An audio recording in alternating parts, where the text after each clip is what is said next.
So Ryan, how you feeling?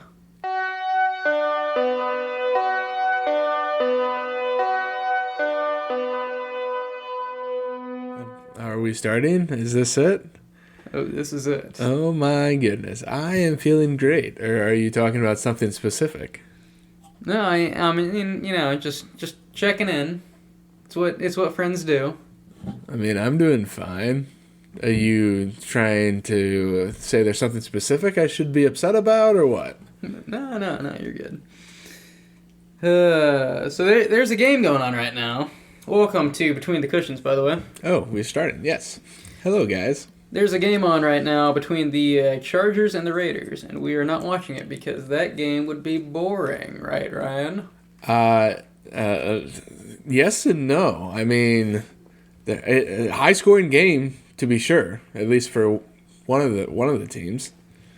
It's currently 42 Oh my goodness. to 0. Oh wow. All right. The Raiders are leading the Chargers in an epic bout, and it's halftime, so the Raiders got another half to put up another 42.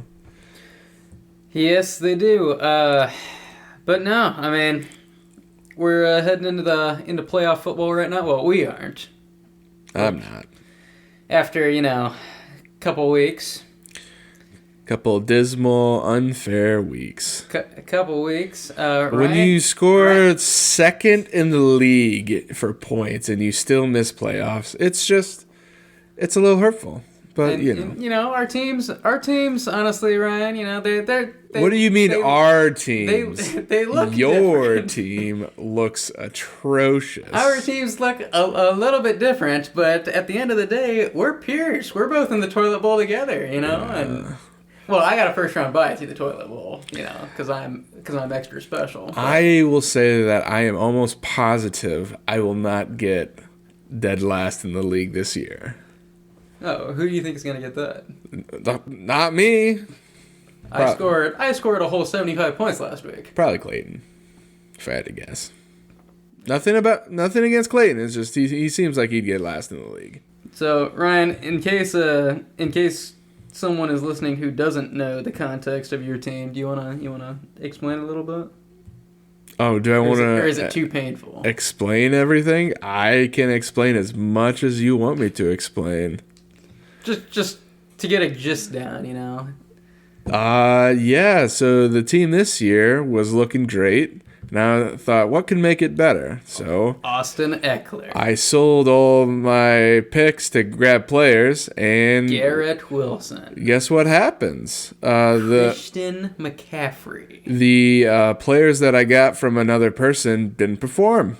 Who would have thought? You spend a third round on Eckler, you expect him to actually do something. Hey, to be fair, the last week they both performed pretty well. Oh, did they? They both got 20 points. Yeah, the last week. Yeah, that helped. Not the games leading up to playoffs where I lost like 4 straight. Yeah, that's Specifically that's just because the way of it goes. Eckler. I think I lost by single-digit points when Eckler got literally 5 points.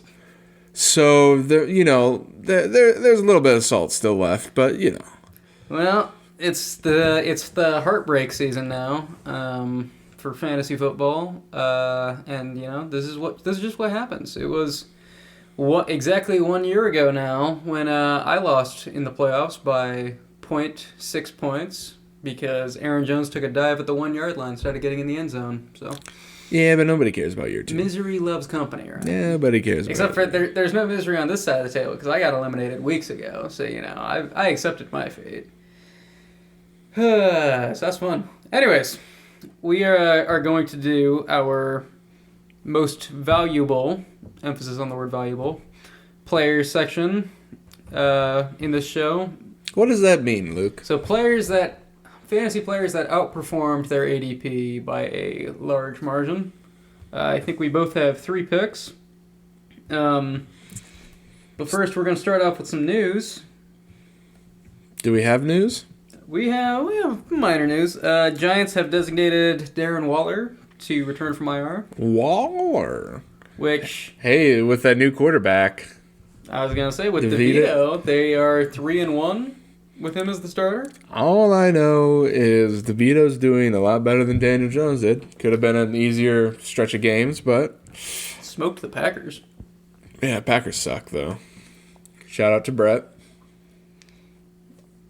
Brett likes the Pack. Right. Sorry, I can explain it more. Hey, you're the one that tried to stream the Packers defense. They got 2 points against the Giants offense. It was crazy. Don't bet against the Giants, I guess. Would have gotten 4 points if we had fumble recovery for special teams. That's right. It wouldn't have mattered. I lost by like 15. Sorry. CJ Stroud remains in concussion protocol. Nothing there. No, Nico Collins might play this week. He's still up in the air as well. So if he doesn't play, both Nico Collins and Tank Dell, who went out a couple weeks ago, are both out. Noah Brown's questionable. Maybe it's a Robert Woods game. But if CJ Stroud's not playing, I don't know if I want to play any Texans. Okay. The Vikings have ruled out Alexander Madison. The Vikings? They're playing a Saturday game. Breaking news, Las Vegas is winning 42-0, and they are now in the red zone at the start of the third quarter. That makes sense. It is ridiculous. I didn't see that one coming. In my DraftKings lineup, I put the Chargers defense because I thought that they would be good. They're letting him pass the ball. I hope he gets to 8 touchdowns. He had 4 in the first half. If he gets 4 in the second, first QB to score 8 touchdowns in one game. Passing touchdowns. What a weird year. Anyways, on the Alexander Madison news, so Ty Chandler will be the Viking starter for at least this week. And you know what I did? That's crazy. Is that crazy? A little bit. I mean... Well, you know what I did? In one league, in one more competitive league, I wavered him. I wavered Chandler because I had Madison in that league. Mm-hmm. But then in another league that is more casual, I had the first round bye in that league as well. And in that league, I did not have any room to drop anyone to pick up Ty Chandler. So I dropped my kicker and picked up Ty Chandler. It's also a league where you can add players directly to your IR slot. So Darren Waller was out there. So I threw him into my IR because he's still IR eligible. Breaking news. They scored. O'Connell touchdown pass to Devonta Adams, who now has 18 points and half-point PPR. I can't wait to see some of these DFS lineups. The number one DFS lineup is going to be all Raiders. It's going to be super weird. Yeah, technically, if you count Couch, I have a first-round bye in every league. If you count Couch, my toilet bowl bye week. I don't know if you want a first-round bye on the Consolation Bowl, but hey, it is a true... Well, you definitely don't, but I'm just saying. It is a true statement that I will allow you to make. You know, if we did reseeding and you lost this week, then me and you would be playing each other next week. Because I'm the worst team in the league. Oh, is that what it... Okay. All right. I think that's going to do it for news. So we'll go ahead and jump into our most valuable players section. So yeah, these are players that just outperformed their ADP, or maybe they were undrafted and ended up being something special. We both have 3 picks. I've got... I'll start with a running back. I will start with a running back, Mr. Raheem Mostert, whose ADP was 12th round at the draft. Caleb ended up drafting him in the 9th in our league, but... Reach. He was going in the 12th. Number 2 running back on the year right now. Ooh. Yeah, he's real good. He has scored 16 rushing touchdowns and is averaging... So, he scores one more, it's about a touchdown a game. I mean, for... you want that out of he's averaging 18 people third round pick week. So that's yeah, crazy. Number 2 running back on the year. But yeah, I am unsure of why he fell so far in so many drafts. Well, because people weren't sure if he was going to be the starter. Everyone You got they him. had Jeff you got Wilson. They still have Devon Achane. I mean, Cam Akers was another one. I guess Javonte Williams might have been in the conversation for that. Brian Robinson, A.J. Dillon. I mean, these guys went above Raheem Mostert. Yes, they did. Dalvin Cook. Shall I say more? I mean, he's 31 years old. He is an old soul, to be sure. So it's probably good that they got Achane there, but and he's always been injury prone, but yet he has stayed relatively healthy throughout this year. He gets better and rested pretty much every Wednesday practice, but doesn't change anything. His running back finishes in full point PPR, 18, 5, 2, 41. Then 11, 1, 35, 21, 13, 22, 8, 18, and 5. So this is for full point PPR? This is full point PPR. He has been outside of the top 12. Well, we'll say top 13. He's been outside of the top 13 6 times. Mm-hmm. Pretty ridiculous. But yeah.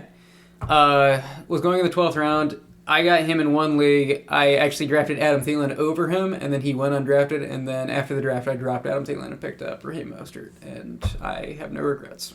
So that's my first sleeper. Okay. My first sleeper is actually, well, he's not exactly injured. He's questionable right now, and that would be Mr. Nico Collins for the Houston Texans. So let me tell you about Nico Collins. More than likely, he went 12th round and below in all your fantasy drafts. In our specific fantasy draft, he went in the 15th round, and I actually picked him up because I had some belief that Nico Collins had some some stuff to prove this year. Oh yes. For those of you who can't see, I will pat myself on the back for this call. And then you traded him away. I did trade him away for Deebo Samuel, who dropped a 30-point game last week. But I guess we won't mention that. Anywho, number 12 on the year for a last round pick.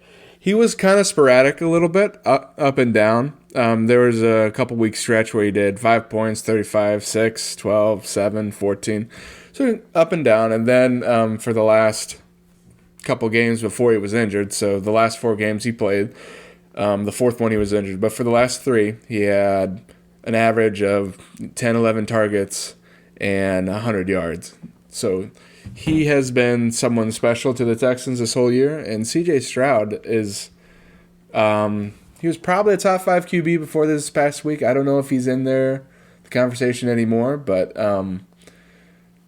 definitely rookie MVP for Stroud. So going on the backs of that, Nico Collins has been phenomenal. Yeah, he's still despite missing time, he's still the number 12 wide receiver on the year. That's partially due to some big weeks, 34 points against Denver, but he technically missed 2 weeks. Yeah, so still number 12, still doing real well. I feel like you could probably put the entire Texans offense. Actually not. You could put the entire Texans team. Devin Singletary, undrafted, turning it out. Tank Dell. Even Dalton Schultz had some reliable weeks. C.J. Stroud was good. Tank Dell next year. I don't know if we're looking at next year, but that would be another one. He would be on here if he was still playing, probably. But we'll see what his ADP will be next year. He'll probably be, 8th round? I think it'll be a Cortland Sutton, Jared Jeudy situation where you're going to want one of the two. Yeah. All right, we'll go over to me, and I will go with a quarterback for this next one. You're picking a quarterback here? I'm picking a quarterback. Quarterback that went undrafted in almost every league. Don't say his name. Is he playing right now? No, he's not playing right now. Aiden O'Connell. No. Not in this game. Is he out for the season on IR? No, okay. He's not. No. Thought you were gonna pull out Cousins out of your back pocket. No, but I did. I drafted him in one league. No, I'm going with the superstar MVP candidate, quarterback for the San Francisco 49ers, going with Brock Purdy. Oh, Mr. Irrelevant. Mr. Irrelevant, who is the number 5 quarterback on the season for 4-point passing touchdown leagues. Okay. So why Purdy over someone like, I don't know, Dak Prescott or Jared Goff or, Well, I went with that because Purdy was undrafted in most leagues. Prescott was drafted. I think his ADP was what, ninth round. He was drafted in our league in the 12th round, but he was going low in drafts. Yeah. No, I don't. Like, Prescott was tempting to do, but the reason I went with Purdy is because Purdy was undrafted in a bunch of leagues, but also that 3-game stint where they were losing and they weren't doing the best, a lot of people dropped him going, okay, the shoe is dropped, he's done. I did.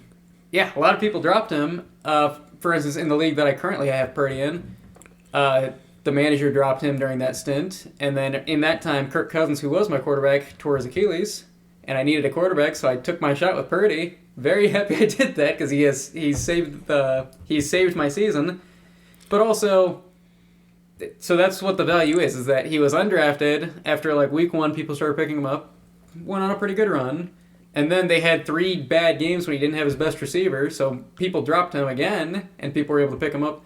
So you had multiple opportunities to grab Purdy this season, despite the fact that he was pretty good for most of it. Like I said, number 5 quarterback on the year. And also, did anybody see this coming this year? Like, we knew he played decent. We thought he'd be a good game manager going into the year, but no one thought he'd be fantasy relevant. But I was not high on Purdy at all. I thought he was going to be mediocre. I've seen enough quarterbacks, light the league on fire the first year, and then the second year, reality hits. And the defenses have figured out how you play, who you are, and they don't do as well. Yeah. Looking at the last 5 weeks, though, my goodness. Purdy been very good. He did have a 10, 11-point game in our league, but Seattle.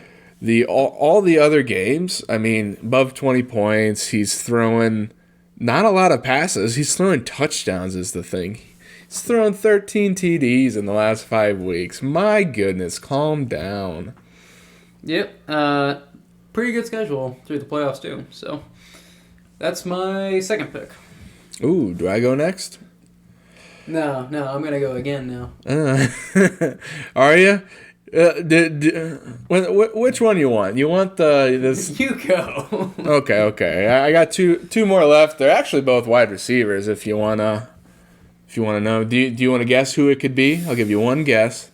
Plays on a team. Trenton Irwin. Not even close. Not even close. No, I am talking about the number 11 receiver on the year for full point PPR. And it's none other than Michael J. Pittman.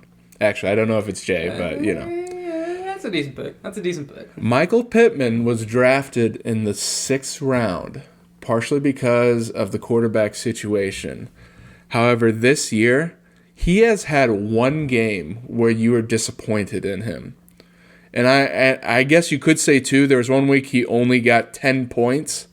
But, only 10 points for a receiver you drafted in the 6th round. So there was 2 weeks out of all the ones he's played so far. Out of 14, I guess 13 with the bye. Out of 13 weeks, there was 2 that he got subpar points. The rest of the weeks, 15 points. And you're looking at a guy that gets about 10 targets a game. Just these past 3 weeks, he's gotten 40 targets. So the targets are there. Yards, not as much. So if he's in PPR, you're happy you got him there. But even in half point or standard, he gets the targets, he gets the receptions, he gets the looks. And for a 6th round pick, it's crazy. The people that went before him are, you got like Jalen Waddle going before him. Deebo Samuel went before him, which he's been doing well. I think Brandon Ayuk went before him in our league. I'm not sure about everyone. Mike Evans. And this guy is outperforming, most of these guys. Yeah.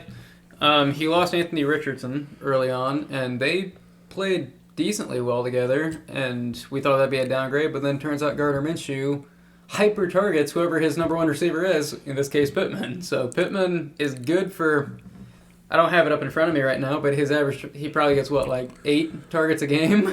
Pittman, the last 3 On games, 11, 16, 13. Yeah, no, Or his last 3. he gets insane targets, and it's insane potential. So. And it doesn't matter the QB. I mean, start of the year, he got 11, 12, 11 for the first 3 games. So this through a quarterback change, he's been pretty resilient.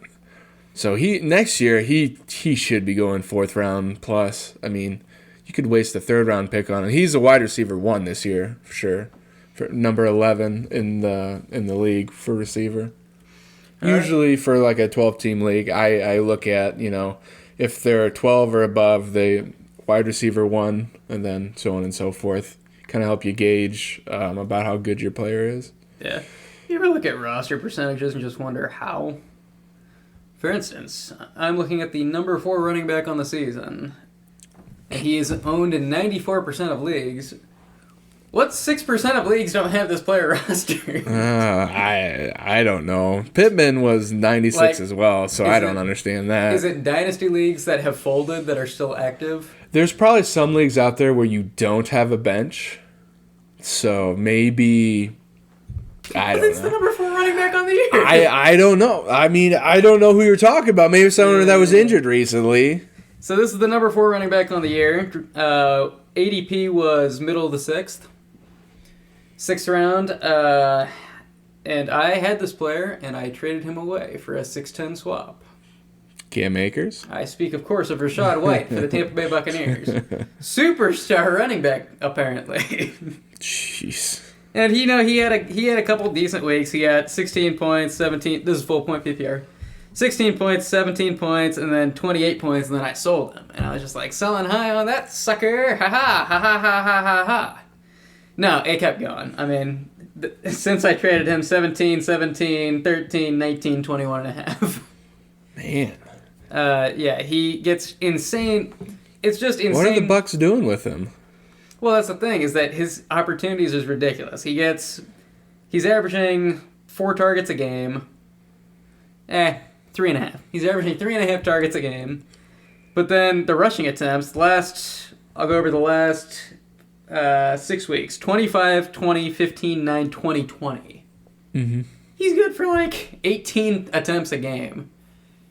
And with that, I mean, he hasn't been doing bad either, to be honest. The last 3 games, his yards per carry, 4, 4.2, 6.67. So he's getting a lot of chunk plays.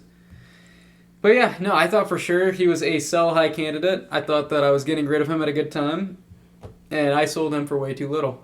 And I kind of regret it because I think that the whole league sleeps on him to the point where I feel like he'd be a good keeper even at ADP. He's probably going to go in, the 5th round?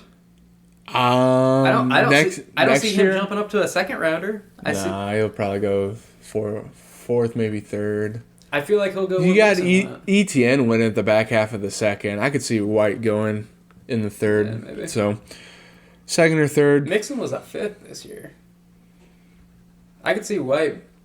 Kyron Williams was undrafted, Yeah, that's true. HN. Is that a lead into your next go? No. I'm actually doing 3 receivers, but I just want to say Tampa Bay's in the.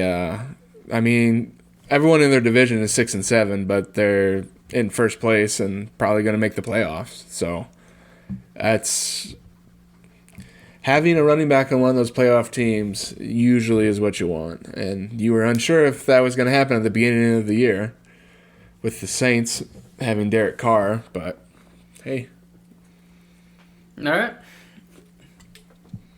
Oh, you want me to... Well, I think I know what your next one is, and if it's not, then I'm going to have to shout out this player. Do you want me to give you a guess, or do you want me to, hype and roll up into it? I mean, dealer's choice, I guess. Is your guess a rookie of the year? Mm-hmm. Is your guess, on a playoff contending team?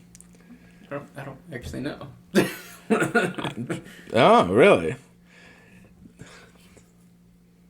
We're just staring at each other awkwardly. Do you want to guess? I'll give you a guess. Hang on, I can't remember their roster. I'll give you one guess. It's Puka Nacua? It is not Puka Nacua. Puka would be a good one here. Number 10 wide receiver on the year. I wanted someone that I could project out a little further. Okay. Yeah, Puka's probably a better option, but I originally thought we were going to do, sleepers for next year. So this one is kind of a holdover from that. I am talking about rookie Rashee Rice, actually, for the Kansas City Chiefs. So as we have known, or as we have seen, ever since Tyreek Hill left the Kansas City Chiefs, they don't have a number one receiver. They have Travis Kelce, who is number one patch catcher, but they don't have a top-tier wide receiver anymore. And it's kind of been showing this year with Patrick Mahomes passing the ball a little bit, less passing yards, about the same touchdowns. So, anywho, Rashee Rice, rookie, drafted this year, and he has been a serviceable wide receiver. So let me say, he's not your wide receiver one. He hasn't been. Last couple weeks he has, but not all year. But he has not goosed you at all this year. And on average, he'll get you can expect, 10, 11 points out of him, which is nice from a player that was drafted pretty late. I think he was in the 10th in our league. And then in others, 13th in our league. He was actually 13th. And then dropped to waivers a couple weeks later. And then added by Nolan, and then dropped by Nolan, and then added by Rovers. Yeah. So these last couple weeks, though, we'll look at the last three. He's had 10 targets, 9 targets, 10 targets. And he's had 100 yards, 64 yards, 72. And you're looking at this person and you're wondering, is he going to be the number one receiver for debatably the best QB in the league in Patrick Mahomes? And looking to next year, Rashee Rice could be a good sleeper pick. Depending on how he... Right, the Chargers scored a touchdown. Oh, did they? 7-49. Man, I was playing the Raiders defense and they... should have sat him. Anywho, but these next couple weeks, if he keeps getting his 10 points a game, he is someone you could grab, like a Mike Evans. Mike Evans went pretty late. Rashee Rice might be in contender for at least a wide receiver too. I probably wouldn't bat an eye, a 4th round pick for redraft next year. So, by the way, I have one correction. This is also related to the game going on right now. Yeah. Aiden O'Connell did not throw that touchdown to Devontae Adams. He did not? I just assumed... Jacoby Myers threw that touchdown to Devontae Adams. They should have let O'Connell do it. That's hilarious. Go for it. You think Clayton played Jacoby? Did he learn his lesson from the week that he lost because he didn't play Jacoby? The funny thing is, he's got a passing touchdown. He's got a receiving touchdown. They should let him run it in and get a rushing touchdown if possible. Make it a hat trick. That would be cool. Anyways, Rashee Rice. Sidebar back. Yeah. No, Rashee Rice, I think at the draft, a lot of people... Everyone was just trying to figure out who's going to be the guy for Kansas City. A lot of people thought it'd be Kadarius Toney. A lot of people were taking Kadarius Toney in like the 7th round. And we thought it was good value until week 1, and we saw that he has bricks for hands, and then everyone was like, okay, nope, screw that. Everyone dropped Kadarius Toney on the spot. Mm-hmm. Sky Moore was getting taken in not like super early, probably 10th round is where Sky Moore was going. I think he was going ahead of... I can pull that up quick, but I think in our league he went ahead of Rashee Rice. Yeah. Nobody thought that MVS was going to be anything, but they were still drafting him for some reason. Because that's the MVS effect. But yeah, no, Rashee Rice was probably the 3rd or 4th Kansas City receiver in your draft, if he even got drafted at all. And yeah, it hasn't been perfect. Like, he hasn't been a must start every single week, but in recent weeks, yeah, looking at that target count, like, you can tell that Patrick Mahomes is definitely building up his trust in him, and that's what Mahomes has been looking for, is a receiver since Tyreek Hill that he can actually trust, and he's probably got it with Rashee Rice. So that's why I went with Rashee Rice over Puka Nacua. Because Puka's a weak winner. Rashee Rice kind of flew below the radar a lot. And it was one of those guys who, was your flex play week in and week out, and probably is your wide receiver too now.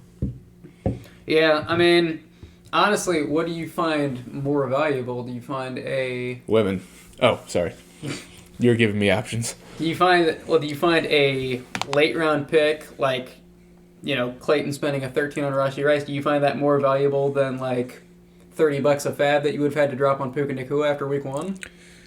It's debatable.